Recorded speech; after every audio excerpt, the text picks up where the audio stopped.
చంద్రబాబు ఆయనకు మద్దతిస్తున్న ఎమ్మెల్యేలు ఏ స్థాయికి వెళ్లారో తెలియటం లేదన్నారు YS Jagan. Railway Koduru MLA ఒక ప్రభుత్వ ఉద్యోగినైన మహిళను బెదిరించి భయపెట్టారన్నారు.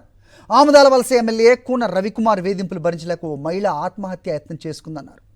సత్యవేడి ఎమ్మెల్యే కోనేటి ఆదిమూలం మహిళను బలాత్కారం చేసి చివరికి అధికార దుర్వినియోగంతో కేసును క్లోజ్ చేయించుకున్నాడని చెప్పారు. మంత్రి సంధ్యారాణి పిఏపై ఒక ప్రభుత్వ ఉద్యోగైన మహిళా ఫిర్యాదు చేస్తే అరెస్టు చేయాల్సింది పోయి బాధిత మహిళను జైలుకు పంపారని తెలిపారు. మరో మంత్రి వాసంశెట్టి సుభాష్ రికార్డింగ్ డ్యాన్స్లు వేశాడని, రాష్ట్రం జంగిల్ రాజ్లా మారిపోయిందన్నారు వైఎస్ జగన్. రాష్ట్రంలో ఎక్కడ చూసినా విచ్చలవిడితనం కనిపిస్తోందన్నారు. చంద్రబాబు ఆయనకు మద్దతిస్తున్న ఎమ్మెల్యేలు ఏ స్థాయికి వెళ్లారో అర్థం కావటం లేదన్నారు YS Jagan. Railway Koduru MLA ఒక ప్రభుత్వ ఉద్యోగినైన మహిళను బెదిరించి భయపెట్టారన్నారు. ఆముదాల వలస ఎమ్మెల్యే కూన రవికుమార్ వేధింపులు భరించలేక ఓ మహిళ ఆత్మహత్య యత్నం చేసుకున్న విషయాన్ని మళ్ళీ ప్రస్తావించారు. సత్యవేడి ఎమ్మెల్యే కోనేటి ఆదిమూలం మహిళను బలాత్కారం చేసి చివరికి అధికార దుర్వినియోగంతో కేసును క్లోజ్ చేయించుకున్నాడని చెప్పారు. మంత్రి సంధ్యారాణి పిఏపై ఒక ప్రభుత్వ ఉద్యోగైన మహిళ ఫిర్యాదు చేస్తే అరెస్టు చేయాల్సింది పోయి బాధిత మహిళను జైలుకు పంపారని తెలిపారు. మరో మంత్రి వాసంశెట్టి సుభాష్ రికార్డింగ్ డ్యాన్స్లు వేశారని, రాష్ట్రం జంగిల్ రాజ్లా మారిపోయిందన్నారు. రాష్ట్రంలో ఎక్కడ చూసినా విచ్చలవిడితనం కనిపిస్తోందన్నారు వైఎస్ జగన్. చంద్రబాబు ఆయనకు మద్దతిస్తున్న ఎమ్మెల్యేలు ఏ స్థాయికి వెళ్లారో తెలియటం లేదన్నారు YS Jagan. Railway Koduru MLA ఒక ప్రభుత్వ ఉద్యోగి అయిన మహిళను బెదిరించి భయపెట్టారన్నారు. ఆముదాల వలస ఎమ్మెల్యే కూన రవికుమార్ వేధింపులు భరించలేక ఓ మహిళ ఆత్మహత్య యత్నం చేసుకుందన్నారు. సత్యవేడి ఎమ్మెల్యే కోనేటి ఆదిమూలం మహిళను బలాత్కారం చేసి చివరికి అధికార దుర్వినియోగం చేసి కేసును క్లోజ్ చేయించుకున్నాడని చెప్పారు. మంత్రి సంధ్యారాణి పిఏపై ఓ ప్రభుత్వ ఉద్యోగి అయిన మహిళ ఫిర్యాదు చేస్తే అరెస్టు చేయాల్సింది పోయి బాధిత మహిళను జైలుకు పంపారని తెలిపారు. మరో మంత్రి వాసంశెట్టి సుభాష్ చేసిన రికార్డింగ్ డ్యాన్సులు రాష్ట్రం జంగిల్ రాజ్లా మారిపోయిందని వ్యాఖ్యానించారు వైఎస్ జగన్. రాష్ట్రంలో ఎక్కడ చూసినా వెచ్చలవిడితనం కనిపిస్తోందన్నారు. రైట్, ఇదే అంశంపై అప్డేట్స్ మా కరెస్పాండెంట్ రవీందర్ అడిగి తెలుసుకుందాం. రవీందర్, చెప్పండి. సో జరుగుతున్న అరాచక పర్వాన్ని వైఎస్ జగన్ ఏకరు పెట్టినట్టుగా చూస్తున్నాం మనం. ఏంటి మీ దగ్గర ఇన్పుట్స్? అరే, వైఎస్ఆర్ కాంగ్రెస్ పార్టీ అధినేత వైఎస్ జగన్ భీమవరం నియోజకవర్గానికి సంబంధించినటువంటి కార్యకర్తలు స్థానిక నాయకులతోటి సమావేశమయ్యారు. ఈ సందర్భంగా అనేక అంశాల గురించి ఆయన ప్రస్తావన చేశారు. ప్రధానంగా రాష్ట్రంలో జరుగుతున్నటువంటి ఆటవిక పాలన గురించి ఆయన ప్రస్తావన చేస్తూ ఇటీవల కాలంలో జరుగుతున్నటువంటి ఎమ్మెల్యేలు చేస్తున్నటువంటి దురాఘాతాలు, అరాచకాల గురించి కూడా ఆయన ప్రస్తావన చేశారు. నిన్న వెలుగులోకి వచ్చినటువంటి రైల్వే కోడూరు ఎమ్మెల్యే అర్వ శ్రీధర్ వ్యవహారాన్ని కూడా ఆయన ప్రత్యేకంగా ప్రస్తావిస్తూ ఇలాంటి ఎమ్మెల్యేలు రాష్ట్రంలో తయారయ్యారంటూ ఆయన ఆగ్రహం వ్యక్తం చేశారు. వీరికి అధికార పార్టీల నుంచి, ముఖ్య నాయకుల నుంచే ఆ మద్దతు ఉంటున్న నేపథ్యంలోనే వీరంతా కూడా ఈ విధంగా తయారవుతున్నారంటూ ఆగ్రహం వ్యక్తం చేశారు. ఏదైతే రైల్వే కోడూరు ఎమ్మెల్యే చేసినటువంటి వ్యవహారం ప్రభుత్వ ఉద్యోగిని బెదిరించి ఆమె మీద అత్యాచారం చేయటువంటి ఘటనలు చూసిన తర్వాత అసలు ఇలాంటి వ్యక్తులను మనం గెలిపించిందని స్థానికంగా ఉన్నటువంటి ప్రజలు కూడా ఆందోళన చెందుతున్నటువంటి పరిస్థితి తలెత్తిందంటూ కూడా ఆయన చెప్పినటువంటి పరిస్థితి కాదు. ఒక అరవ శ్రీధర్ వ్యవహారం కాదు, రాష్ట్ర వ్యాప్తంగా అనేక మంది కూటమి ఎమ్మెల్యేలు చేసినటువంటి అరాచకాల గురించి కూడా వైఎస్ జగన్ వరుసగా చెప్పుకుంటూ వచ్చినటువంటి పరిస్థితి. ఆ కోన రవికుమార్ కానీ, అంతకుముందు సత్యవేడి ఎమ్మెల్యే కోనేటి ఆదిమూలం చేసినటువంటి పరిస్థితి కానీ, ఆ ఎంపీ అక్కడ ఉన్నటువంటి మంత్రి సత్యరాణికి సంబంధించినటువంటి కుమారుడు, అట్లాగే ఆమె పిఏ చేసినటువంటి అరాచకాలు ఇవన్నీ కూడా వరుస వెంబడి చెప్తూ అసలు ఎలాంటి పరిపాలన రాష్ట్రంలో జరుగుతుందంటే చూస్తుంటేనే మిగతా రాష్ట్రాల ప్రజలు కూడా నవ్వుకుంటున్నారంటూ కూడా ఆయన వ్యాఖ్యలు చేశారు.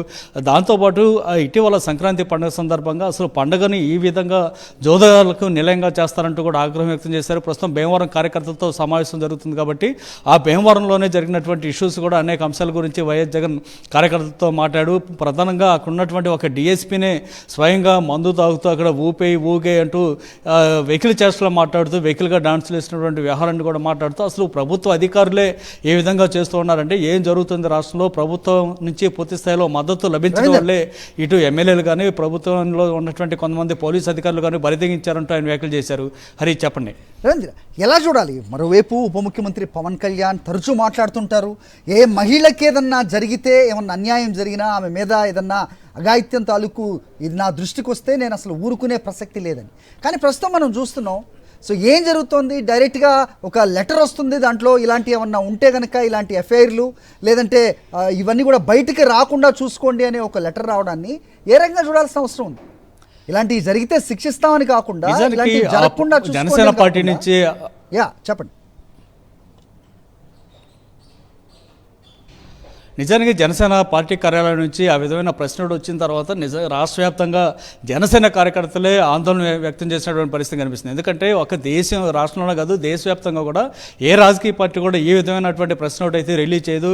మీరు తప్పు చేయొద్దు అని గట్టిగా వార్నింగ్ ఇవ్వాల్సింది పోయి మీరు తప్పు చేసిన ఆ విషయాలు ఏవి బయటికి రాకుండా చూసుకోండి అంటూ జాగ్రత్తలు చెప్తున్నారంటే అసలు పార్టీ అధినేత ఆలోచనలు ఏంటి అనేది కూడా ఆ పార్టీ కార్యకర్తలోనే ఒక చర్చకైతే దారితీస్తుంది. ప్రధానంగా ఆ ప్రశ్న వచ్చిన తర్వాత క్యాడర్లో ఇంకాస్త జులుం చేసేటువంటి వ్యవహారం కూడా పెరుగుతుందని చెప్పుకోవచ్చు. ఎందుకంటే పార్టీ అధినాయకుడి నుంచి అధిష్టానం నుంచి చాలా స్పష్టమైన మద్దతు ఉన్నట్టు క్యాడర్ కూడా కింది స్థాయి క్యాడర్ కూడా ఒక మెసేజ్ వెళ్ళినటువంటి పరిస్థితి కనిపిస్తుంది. అంటే ప్రభుత్వం వైపు నుంచి ఎలాంటి ఇబ్బందులు ఉండవు కాబట్టి మీరు ఏదైనా అరాచకం చేసుకోండి, కాకపోతే బయటికి రాకుండా కొంచెం జాగ్రత్త పడినటువంటి మెసేజ్ ప్రజలకు ఇవ్వడం చూసిన తర్వాత దేశవ్యాప్తంగా ఉన్నటువంటి అనేక రాజకీయ పార్టీలు ఆ పార్టీలకు సంబంధించినటువంటి అధినాయకులు కూడా ఆలోచనలు పడుతున్నారు. ఎలాంటి పార్టీ కూడా ఒకటి ఉందో ఆంధ్రప్రదేశ్లో అనేటువంటి చర్చ దేశవ్యాప్తంగా జరుగుతున్నటువంటి పరిస్థితి కనిపిస్తుంది.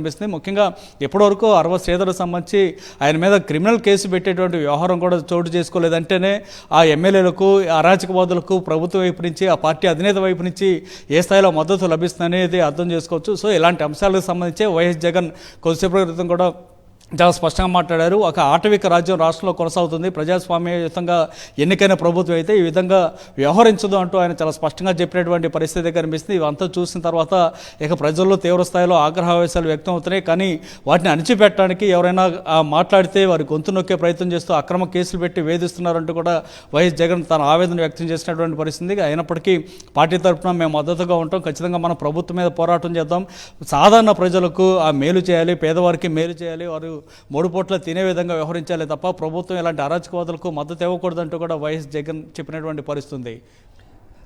రైట్.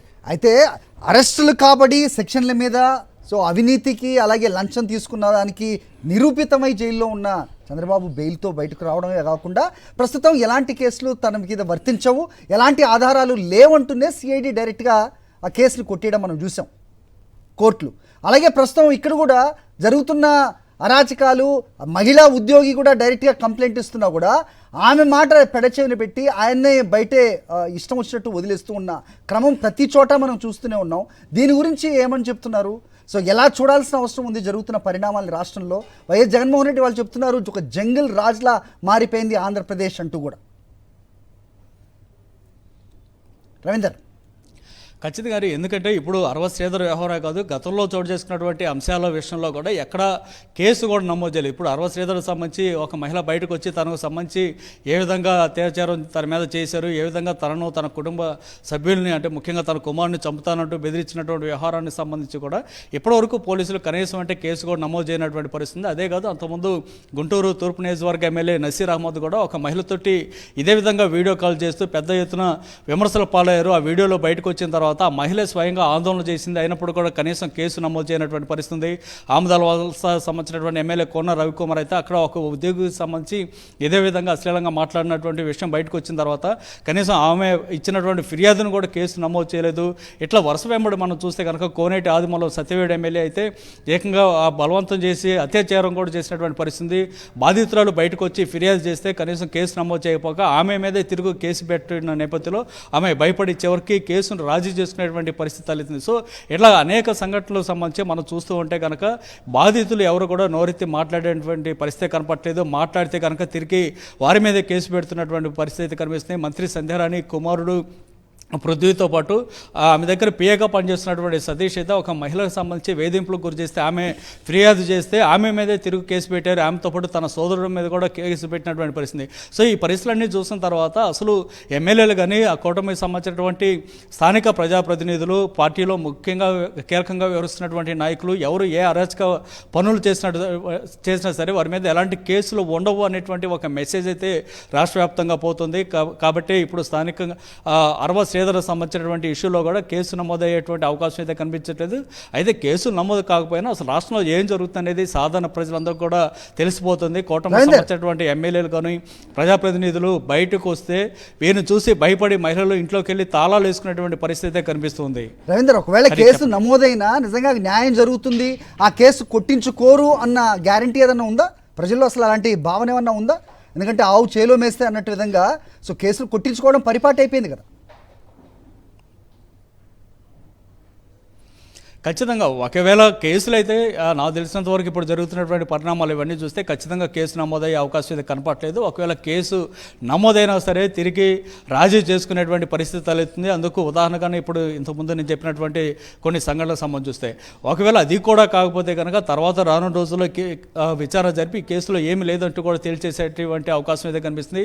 మనం మంత్రి సంధ్యారాణి కుమారుడు ఆమె దగ్గర పనిచేసేటువంటి ఆ పిఏ సతీష్ వ్యవహారంలో మనం చూసాం. ఆ కేసు సంబంధించి ఆమె చాలా సీరియస్గా నిలబడినప్పుడు కూడా తర్వాత పోలీసులు విచారణ చేసి అసలు ఇందులో ఏమీ జరగలేదు, ఎక్కడ కూడా తప్పుడు పని జరగలేదంటూ కేసును కొట్టేసినటువంటి పరిస్థితి. సో అంటే ఏ రకంగా చూసినా కూడా ఈ కేసు కోర్టు దాకా వెళ్ళటం, ఆ తప్పు చేసిన వారికి శిక్ష పట్టడం అనేది ఖచ్చితంగా జరిగే అవకాశం అయితే కనపడటం లేదు అనేది రాష్ట్ర వ్యాప్తంగా ప్రజలు కూడా చర్చ కొనసాగుతుంది. ఏదేమైనా జరుగుతున్నటువంటి పరిణామాలు చూసిన తర్వాత రాష్ట్ర వ్యాప్తంగా అందరూ అన్ని వర్గాల ప్రజలు కూడా ఒక ఆందోళన అయితే కలుగుతుంది. ఒక కేసులుగా మారినటువంటి ప్రజాప్రతినిధులు వారి వ్యవహార శైలిని చూసిన తర్వాత అసలు ఎలాంటి వారినా మేము ఓట్లేసి గెలిపించుకుంది అనేటువంటి చర్చ కూడా నియోజకవర్గాల్లో కొనసాగుతుంది. ఈ నేపథ్యంలోనే జనసేన పార్టీ నుంచి ఆ పార్టీ అధికారికంగానే ఎలాంటి వీడియోలు బయటికి రానికుండా చేసుకోండి, మీ బలహీనతలు ఉంటే వాటిని బయటికి రాకుండా కప్పిపుచ్చుకునేటువంటి ప్రయత్నం చేయండి అంటూ చేసినటువంటి ప్రకటన చూసిన తర్వాత ఇంకా రానున్న రోజుల్లో అనేక అంశాలు బయటకు వచ్చేటువంటి పరిస్థితి అయితే కనిపిస్తుంది. ఆ పార్టీకి సంబంధించినటువంటి నాయకులందరూ వారు చేసినటువంటి తప్పుడు పనులన్నీ కూడా బయటకు వచ్చే అవకాశం ఉన్నటువంటి నేపథ్యంలోనే ఆ భయంతో ఈ ప్రెస్ నోట్ కూడా రిలీజ్ చేశారనేటువంటి చర్చ కూడా నడుస్తున్నటువంటి పరిస్థితి.